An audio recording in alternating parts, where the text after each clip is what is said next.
So in this segment, we're going to do a little bit of conspiracy thinking, a little bit of truth telling, I think. Why does the media platform lunatics like this lady? And it's partly for views. You can see this video here has got 1.4 million views on Twitter. This one here from the 11th of Feb versus this from the 9th. So obviously it's got a lot more views, and it's a lot more incendiary as well. Like you have a head teacher, who really hasn't got a ton of credentials, to be honest, accusing the education secretary of being a Marxist, and you're like, oh, okay, that's a bit weird. So let's have a listen to what her reasoning is. I'm going to reduce this to a personality thing, but you've obviously had this clash with the education secretary. A couple of points. It's not that awful to be a Marxist. You were once one yourself, but whatever you think of her policies, she has been elected. Is it reasonable for you to essentially call her names? No, I'm just describing her. I'm saying she's a Marxist because that's the explanation for wanting to centralise the state. She says that she's... Wanting to centralise the state makes you a Marxist. That doesn't really make sense. If we look at some of the definitions of Marxism: class struggle, the conflict between the working class and social and the capitalist class, the importance of economic factors in shaping human behaviour, the idea that social change happens through economic class struggle. Can you see the theme here about economic class struggle? The idea that worker revolution will replace capitalism with a communist system. I mean, I'm not really seeing her want to centralise power more. It's more kind of a Soviet thing, I guess you could argue. But again, like we also saw kind of power centralisation with the Tories as well, like with them overruling the devolved parliaments and things like that.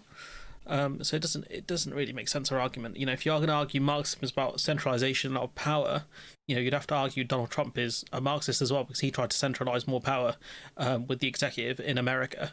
So, is he a Marxist now as well? Words and definitions really lose meaning with people like her, because everyone to her is a Marxist, a communist, a trot, etc. She says she's not. I mean, you read an account of... it depends on how you describe a Marxist. Yeah. We have definitions, like literal definitions of these things. The political and economic theories of Karl Marx and Friedrich Engels, later developed by their followers to form the basis of communism. So that's the dictionary definition of it. As a teacher, you'd obviously know how important things like dictionaries and definitions are, no? I'm saying she's centralising powers into the state, and that those freedoms should be left with the academy. But you know the point here, Sue. You read an account of a private meeting with her in which you said she didn't... Also, sorry, I'm false and all here.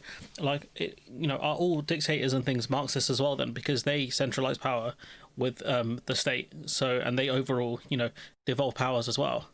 Are you going to argue Prince Salman of Saudi Arabia is a Marxist?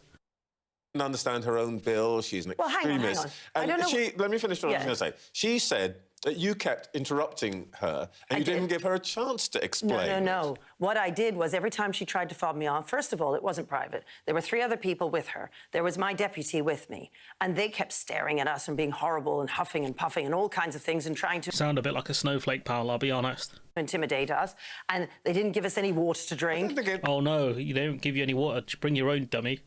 And no, I mean... I don't think anybody thinks they can intimidate you, Cass. You could literally request it. Why didn't you request any?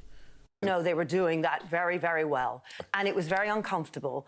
And we were, so I was asking questions. As soon as she would try and fob me off with politicians speak, I would move to my next question. And I kept moving to my next question. Well, I can say from personal experience in this show, that sounds to some people like interrupting them.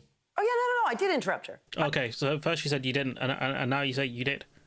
Like, this lady should not be platformed, like, on a major news outlet. Like, what she's saying here doesn't make sense. She literally contradicted herself massively. Is having a complete snowflake outrage. Doesn't understand things like Marxism. I agree.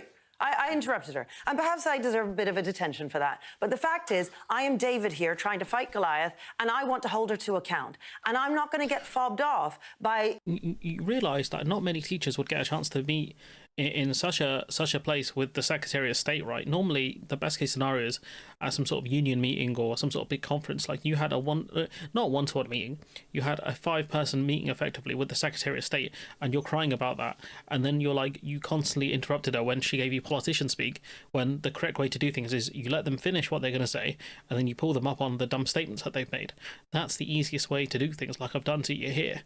If they're going to fob you off with boring politicians speak, you can say, well, hang on now, you've said this thing, we know this thing isn't true. you know, like the academy program not really working in the UK. You could discuss that if you wanted to, but here's the reason why they platform lunatics like this, right? Because they'll quote her: "Woman known as Britain's strictest head teacher has accused Education Secretary of acting like a Marxist by trying to give the state more control over how academies are run." So that's what they've done. They give her this platform so they can quote her, and then yeah, they can use it for clicks and for views. Because like I said to people, it's the media business at the end of the day, and that's what these people are out to make money. So they'll platform absolute lunatics like this, because you have this video from Rich, which is actually a much better video in terms of, you know, content and substance, and, you know, for the public good, which is calling out a politician over blatantly lying here. But instead you have this bozo platforming this bozo, discussing things that they don't really understand. But like I said, it's the news business. And that's one of the things people need to understand in terms of what gets covered editorially and what doesn't get covered editorially. Who gets platformed and who doesn't get platformed. Who gets questioned harshly and who gets a jokey interview about how they did actually interrupt the Secretary of State for Education, and, you know, upset even despite the fact that she got an opportunity most teachers would never get, which is you know, almost a one-to-one meeting with the Secretary of State. But anyways, I'm going to leave it there. Let me know what you think in the comments below. Like, comment, share, subscribe. Support the channel on Patreon if you can. And hopefully I'll see you in the next one.